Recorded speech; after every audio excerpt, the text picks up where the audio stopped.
everybody.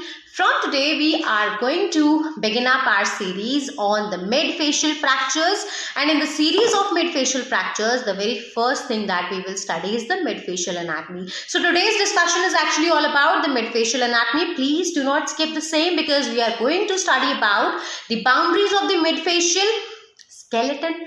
Midface, what is the midfacial boundaries all about? Moreover, we are going to consider some of the physical characteristics of your midface that will help you to learn the clinical signs and symptoms when you are going to study about the Lee-Forte fractures. At that particular time, trust me, if you skip off this first discussion, you won't be able to appreciate that what is anterior bite all about, anterior open bite all about, and why the length of the face actually increases. So all these things, for that you should be present at this particular session. So without any further delay, let's get started. Before that, meet Mr. Dentulus. He is actually the one who is going to help us out to study about the midfacial anatomy. We cannot use our faces, but I'm going to use his face. So without any further delay, let's get started.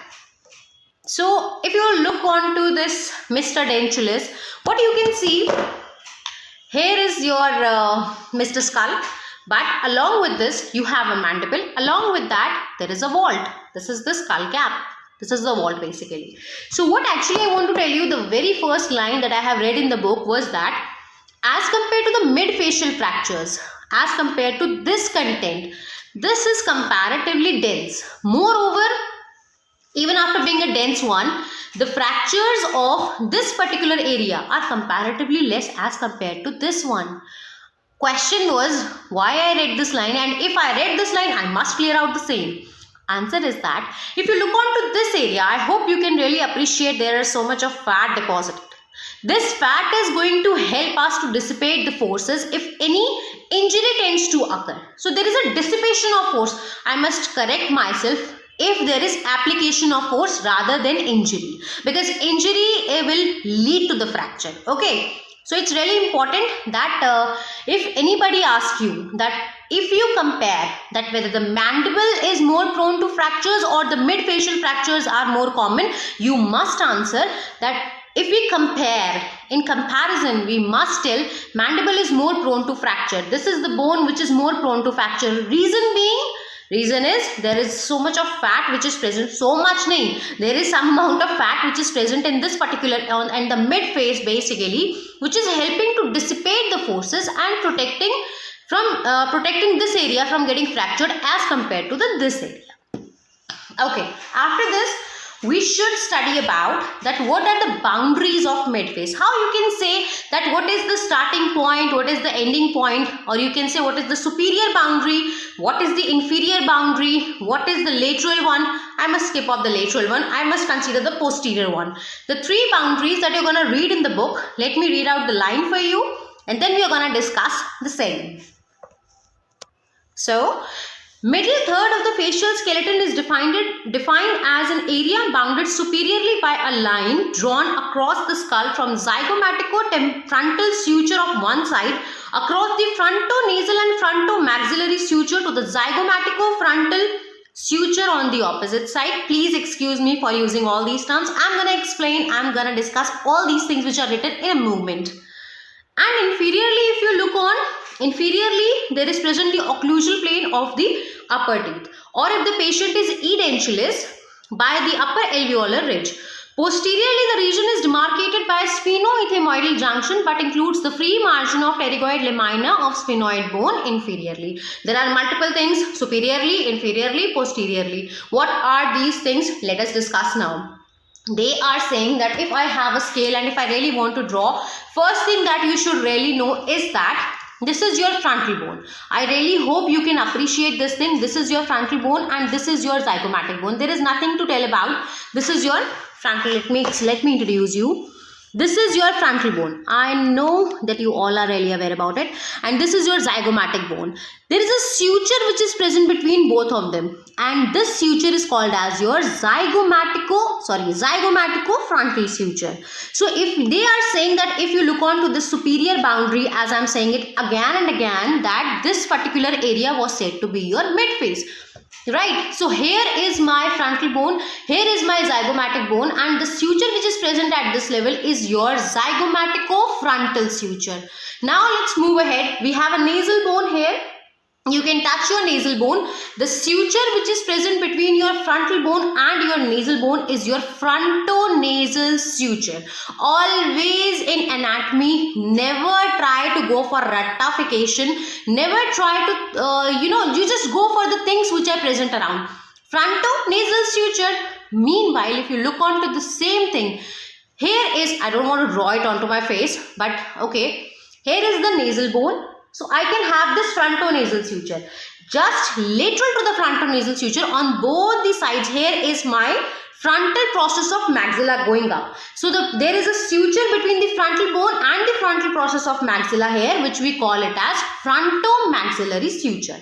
So if you draw a line, I don't want to draw it onto my face. From here you will be having the zygomatico-frontal suture, a line which is extending from the zygomatico-frontal suture moving ahead to the frontomaxillary and frontonasal suture moving ahead. If you move on to this side of zygomatico-frontal suture, this will be forming the superior boundary of your mid face, right?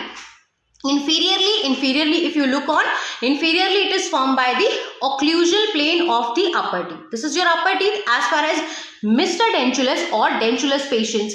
Dentulous is a term to define who are having teeth. If there are all teeth present, we call them, see, we do not include the wisdom tooth over there.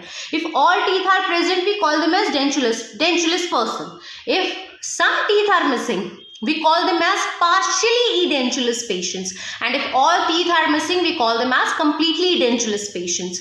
So as far as the inferior boundary is considered, the occlusal plane is actually, you can say, a line which is drawn or a plane which is drawn from the cuspal tips of the posterior to the incisal edges of the anterior. This is the base which is forming out your occlusal plane. So inferiorly you have occlusal plane in case of your dentulous patients, and if teeth are not there, then you have the alveolar ridge. You really know this is the alveolar ridge. This is the alveolar process of your maxilla. If teeth are present, you have the occlusal plane of your upper teeth, and if teeth are missing, in case of edentulous patient, the inferior boundary of your midface is actually formed by your alveolar ridge. So this is actually about the superior boundary. If you want, I can draw it over here. Give me a sec. So be focused. This is the line which is forming the superior boundary, and here I have drawn two colors. If you focus it over here, if you focus in this particular area, then you can really appreciate this blue line is showing your frontonasal suture. This is your frontonasal suture. It is between the frontal bone and the nasal bone. This is between the frontal bone and the nasal bone, and this red line depicting is a suture which is present between the frontal bone, and this is actually what? Let me show you. This is actually the frontal process of your maxilla. So this is forming the superior boundary, or you can say the superior line. After this, we have the posterior as well, because we have said that we are going to cover up each and every aspect. So if you look onto the posteriorly, it says that it is demarcated by sphenoethmoidal junction. So I cannot presently show you the sphenoethmoidal junction. Sphenoethmoidal junction, or you can say sphenoethmoidal recess, is a kind of a small cavity which is present in your nose. Sphenoethmoidal junction, or you can say the sphenoethmoidal recess, is a small cavity which is present in your nose, and sphenoethmoidal. Two terms are there for both the sinuses. It is actually depicting that both the sinuses have some sort of drainage into the superior meatus. This small cavity is present posteriorly and superiorly to the superior concha. And all the drainage, actually not, I must not say all the drainage, I must say that drainage from the sphenoidal sinus as well as from the ethmoidal sinus occurs into the superior meatus. So with this, we are going to cover up the boundaries of the midface. And an important thing, see, what happens when you are going to study about the Lee-Forte fractures, you will really able to appreciate that there is some pterygoid lamina, pterygoid plates which are considered. If you have studied about the sphenoid bone, because you have reached to this midface area, you should really know that these are the medial pterygoid plates and lateral pterygoid plates. Sphenoid bone, I hope you can really appreciate this thing. If it is, this is your, on the medial aspect, this is your medial pterygoid plate, and this is your Lateral pterygoid plate. So on the medial side you have medial pterygoid plate, on the lateral side you have lateral pterygoid plate, and you can see out these free margins. I hope it is really free. It's really free, if you can appreciate. So if there happens to be a fracture, we have already said about the occlusal plane, we have already discussed about the occlusal plane, and if you can appreciate that these free margins are also at the risk of fracture. So that is why we say that if you look on to the posterior boundary of your midface, they are including the sphenoithemoidal junction and also the free margin of your pterygoid lamina of sphenoid bone inferiorly. So with this we end up the middle third of the facial skeleton, just an introduction part. To mug up, we can say that what are the bones which are present in the middle third of your face. I think it's really important to mention the bones. It's really visible. You have maxilla, you have zygomatic bone. Now when you're going to write it out, for all those who are not new to anatomy, they really know all these things, but all those who are new to anatomy, for them I want to tell them, suppose if there is a bone, and suppose if here is so don't suppose here is my zygomatic bone. Now what happens that this zygomatic bone, when it is giving out some process towards the temporal bone, this process is said to be the temporal process of zygomatic bone. Similarly, when the temporal bone is giving out some process towards the zygomatic bone, that is said to be the temporal process of your zygomatic process of your temporal bone. I am really sorry for this thing. Let me repeat the same. If any process which is coming towards, if any process of one bone is going towards the other bone, for example, this is the process of zygomatic bone going towards the temporal bone, we are going to call it as temporal process of zygomatic bone. Similarly, we have the temporal bone and there is a process of temporal bone which is going towards the zygomatic bone. So we call them as zygomatic process of temporal bone. Why I am using these things? Because this area is also at the risk of fractures. This area is also included in the midfacial fractures when we are going to study about it. We have maxilla, we have zygomatic bone. See, it's really visible in the skull. What all bones you can really appreciate? You can have this nasal bone is there. You can have lacrimal bone within the eye orbit. If I can show it to you, here is your lacrimal bone. Here is your ethmoid bone. Right, you have lacrimal bone, you have ethmoid bone at the fracture risk, right? Moreover, maxilla is covered, zygomatic bone is covered. What else is left? You have palatine bone. If I can show it to you, let me first color the same. This is the palatine bone. I am going to color up. This dentulus is going to beat me up. See, if you can see this red color area, this is your palatine bone, right? This is your palatine bone and here is your vomer bone, right? Here is your vomer bone. I cannot mark it. I have actually marked the ala of vomer bone. This is the ala of vomer bone. So, what all bones do you see in the midface are the bones which are included over here. Now, let's move on to some very physical characteristics of the midfacial skeleton and why my book is there. My book is there so that I can explain, I can discuss and I can enjoy this topic at least. Please don't take my lectures or please don't take my discussion as very confirmed lectures. These are the concepts that I study and I want to discuss. With the discussions, I really feel that if I am wrong at any point, then you are really free. You can write in the comment section. Moreover, you can tell me on my Instagram that you have said this thing wrong. See, I feel really bad. I don't tell anybody openly that you were wrong at this point. I don't want to insult the person, but I do entertain. I do welcome all the suggestions. I do welcome my mistakes as well. But if I am really wrong at a point, please tell me either in the comment section or you can ping me on my Instagram, Knowledge Ki Shala. You can follow me as well. I'll follow you back. No, that's not a scheme type of thing. I'm merely telling about all these things. So let's talk about the physical characteristics of the midfacial skeleton. The middle third of the facial skeleton is made up of considerable number of bones which are rarely fractured in isolation. It's really important. When you are going to discuss about the midfacial fractures, when you're going to discuss about the midfacial anatomy, never say that maxilla is fractured, never say that only maxilla is fractured. Never say that only zygomatic bone is fractured. Never say that only nasal bone is fractured. Why? Because the bones which are forming your midface, they are actually a complex. They are working as a very connected one, right? They all are really connected with one another. So you cannot say that my maxillary bone was affected but zygomatic left off. Whenever you're going to study about the Le Fort fractures, you have to memorize the line which is passing. Right, I don't want to draw this is Le Fort 1, 2, 3. I don't want to draw the level of Le Fort. But presently I want to explain you this thing that if you consider it out, if you look onto this, then it is a complex of bones. See now, we have studied maxilla is there, zygomatic is there, lacrimal is there, ethmoid is there, vomer is there. So you can really appreciate that so many bones are included in this. So it's a complex of bone. Single bone, or you can say the isolation term is to refer that never a single bone is fractured in this case when you are talking about the midfacial fractures. All the bones are comparatively fragile and they articulate in the most complex fashion. You can see, look at the maxilla, how it is articulating. Look at the zygomatic bone. I mean, like, it's really interesting. If I want to connect these two pens, you can see the surfaces are really easy to connect. But if I have a zigzag line and I have another zigzag line and they are connected, so I will definitely say what a combination it is. You might have studied about that multiple facts are there. As you have seen that there are some rough surfaces. Now those rough surfaces are a sort of good interactions. The surface area. I always used to think when I was in class 10th, until and unless I was quite conceptual, I studied that this thing is made rough. This is why do I make the things rough?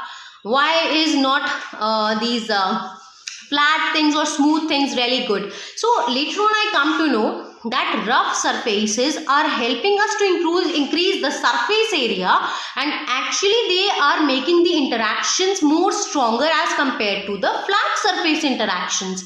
So later on I got to know, okay, I should believe in rough interactions rather than flat or smooth interactions. So this is something here applied as well. Look on to these complexes. They articulate in a very complex manner, right? Moreover, as I have told you that the very first line that I have read in the book was that if we compare, what we are going to compare, if we compare the midfacial fractures with the mandibular fractures, it was told that mandibular fractures are really common as compared to the midfacial one. These are actually protecting us. They are actually protecting that they are carrying out the dissipation of forces, and this dissipation of forces do not let the fracture of it as compared to the mandible. That is why mandible is more prone to fractures. This is helping us. So if your girl is having this area, you should appreciate and never underestimate them for being so. I must say, I should never be underestimated for same.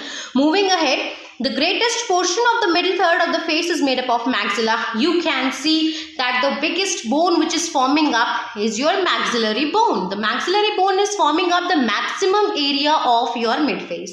It's really visible, which is attached to the cranium and supported by the strong system of buttresses. Okay, we are going to make out a separate discussion video on the buttresses, but here I want to discuss that buttresses are the pillars. Whenever you are going to talk to an architect that I'm supposed to make out a house, they will tell you that you must have some pillars on which we can actually make out the roof, on which we can actually provide the system. See, you do not have all the way. You never make a house on this area. You never make a house on this particular arrangement. Whenever an architect is going to make out the house, they will have one pillar over here, one over there. I cannot even hold them properly.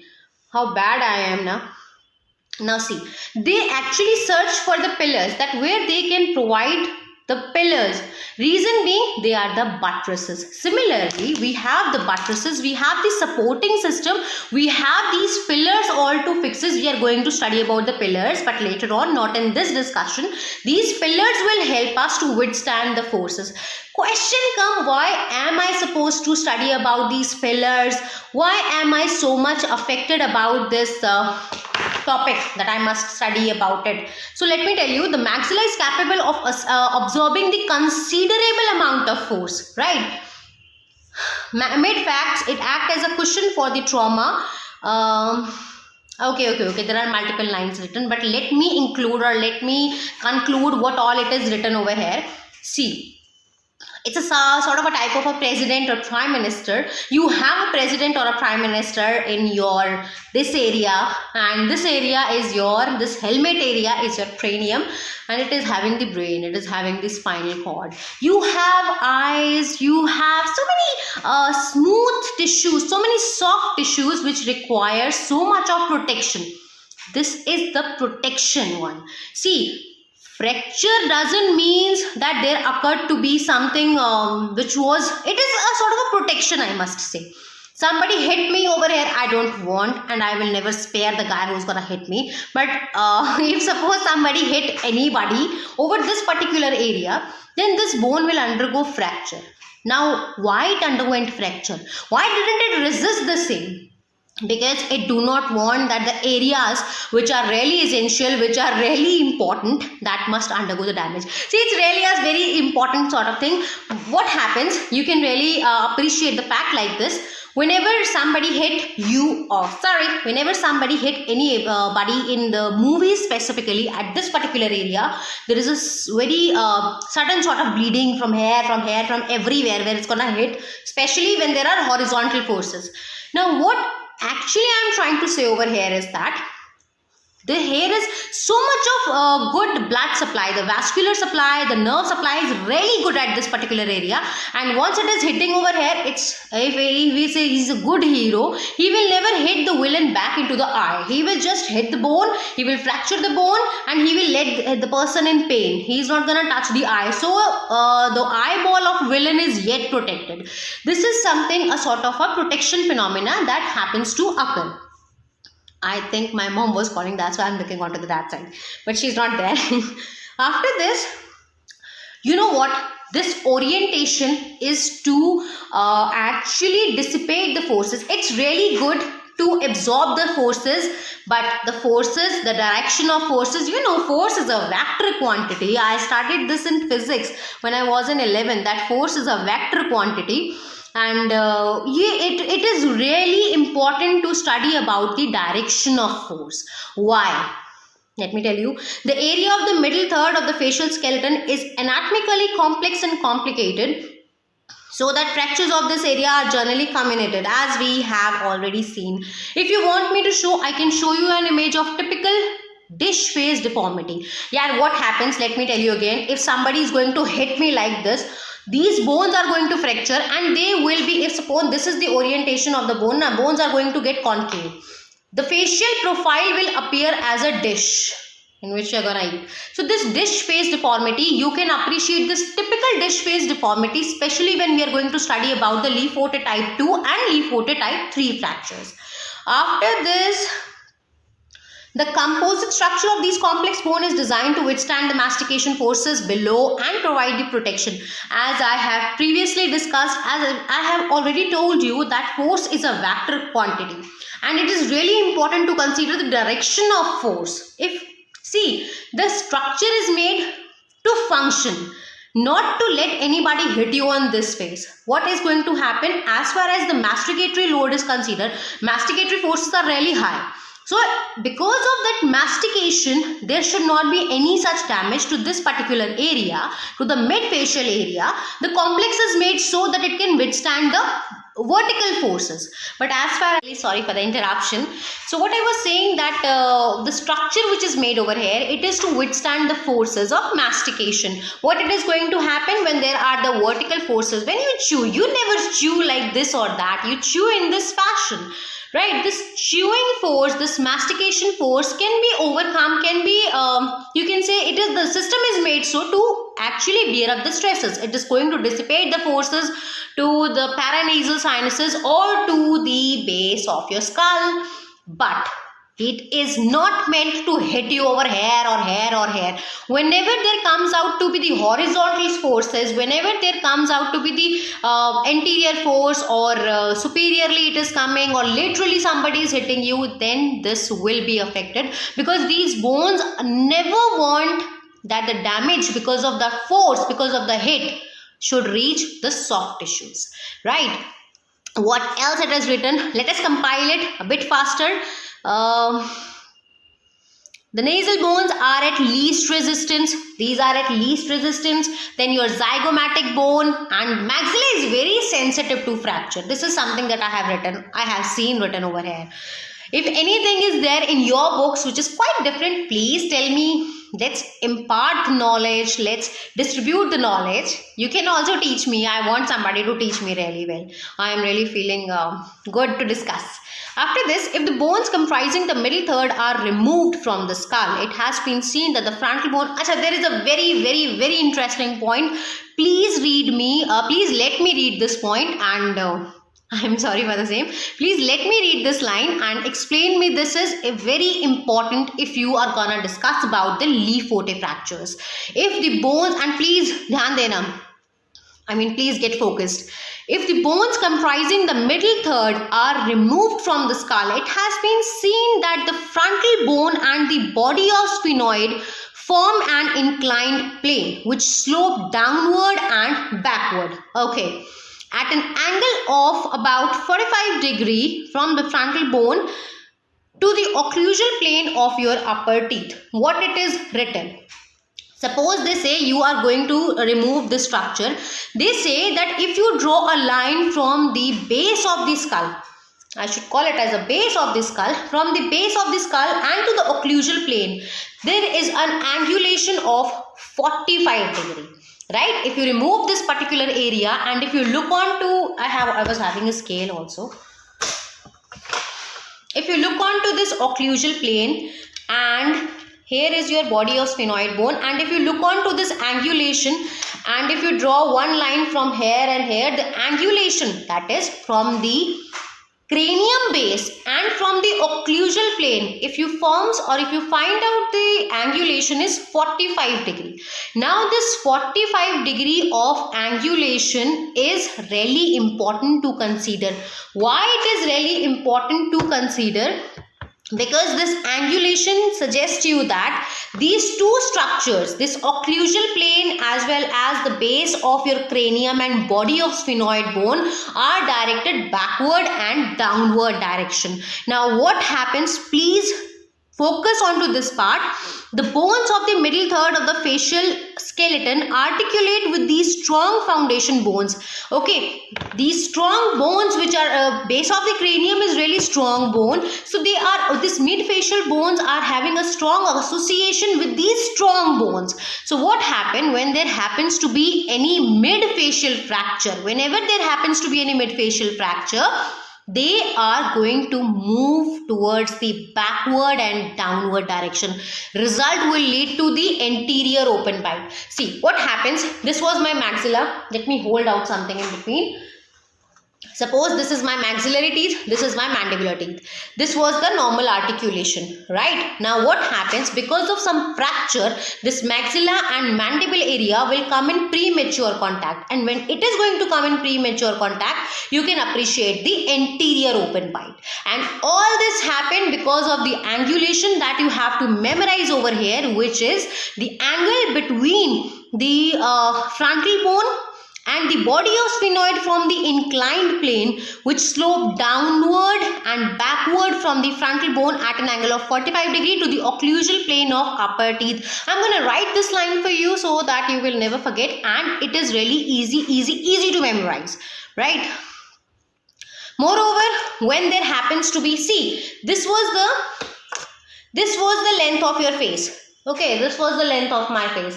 If fracture happened, there happens to be anterior open bite. Now what is going to happen? This anterior open bite will lead to the lengthening of my face.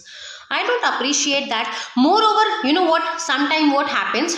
There happens to be soft palate.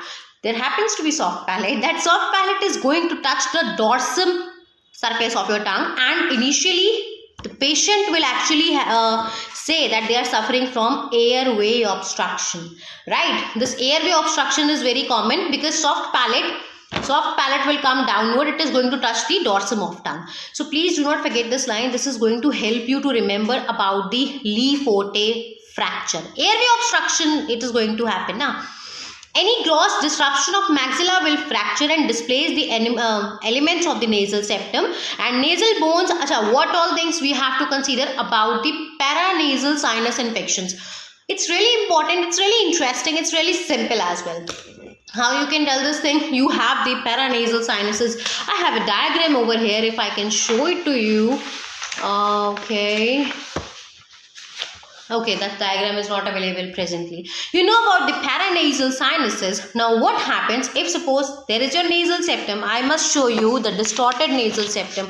You can really appreciate this distorted nasal septum pattern.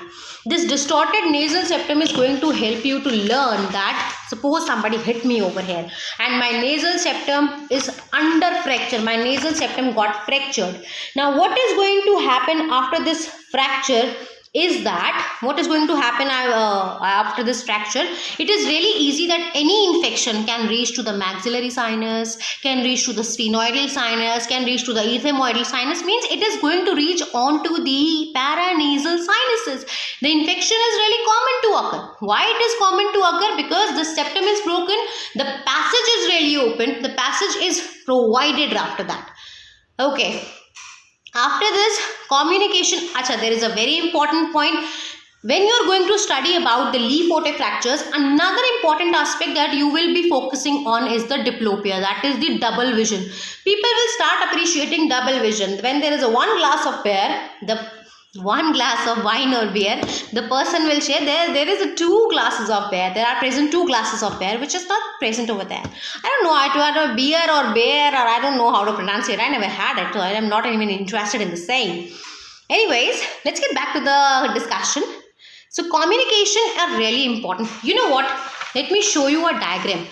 You will be aware about the suspensory ligament of Lockwood. If you can see this thing, this is your suspensory ligament of Lockwood. It's written over there. I'm going to add on this pic in the end as well.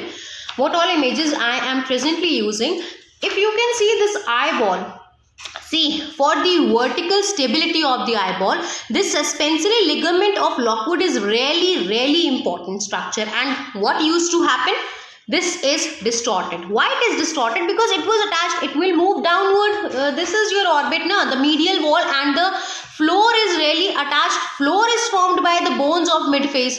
So they are also moving in the backward and downward direction, downward and backward direction, due to which another symptom, another sign which is associated with the midfacial fractures is diplopia, right?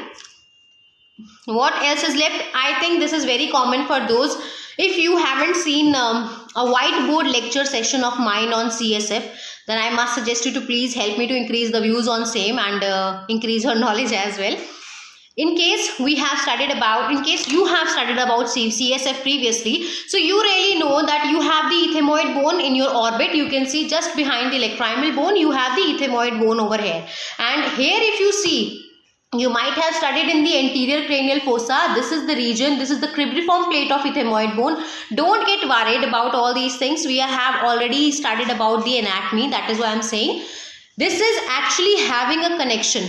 If you see ethmoid bone is fractured, here is the cribriform plate of ethmoid bone. It means it is providing direct communication to your anterior cranial fossa, and if there is fracture of your ethmoid bone, person will experience CSF rhinorrhea, means drainage of CSF through nose. I don't want to experience this thing ever in my life. Now why it happens to be so, I'm not going to tell you right now, because I have studied about the CSF and I actually did it. I have explained about the CSF path all over there. But even after that, CSF drainage, how you will actually find? It's really weird to even consider over here.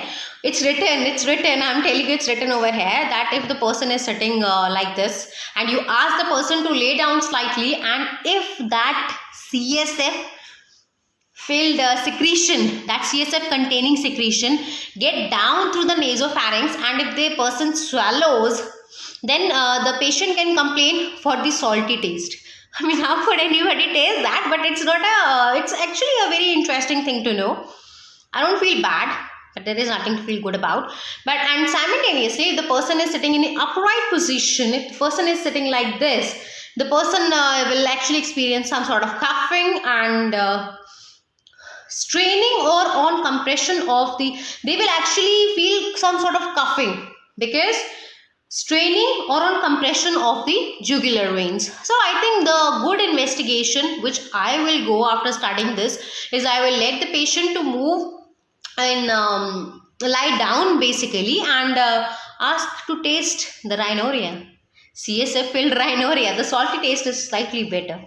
And then I'll go for the further investigations because this is the first thing that I have studied in the book. That's why we call these as discussion. Please tell me if you really know anything about it. I know you really know well, but please tell me as well. The maxillary, palatine, ethmoid, vomer, lacrimal and bone of the sphenoid bones, body of the sphenoid bones, are enclosed in a mucosa covering the large area of their surfaces. Hence, the blood supply to any part of the midfacial skeleton is never compromised. Blood supply is really, really good. So with this, we are going to cover up, we are going to end up the midfacial anatomy discussion. Please tell me the points at which I am really wrong. Please tell me in the comment section. You can ping me on my Instagram. I am telling you again and again in order to increase my followers and nothing else. But I want to increase the circle who are really interested for the discussions. I want to make out videos on these discussions. And we are going to make out a proper Lee-Forte fracture series along with the whiteboard marker explanations once our discussions are really over, so that we are very confident for our concept along with the suggestions that we will be getting from your side. I am saying this we because we are going to be a team really soon. So bye-bye and have a nice day. Wait, before going up, an important request that I and Mr. Dentulus want to make. If you like the video, please become a part of it and subscribe the same. Thank you.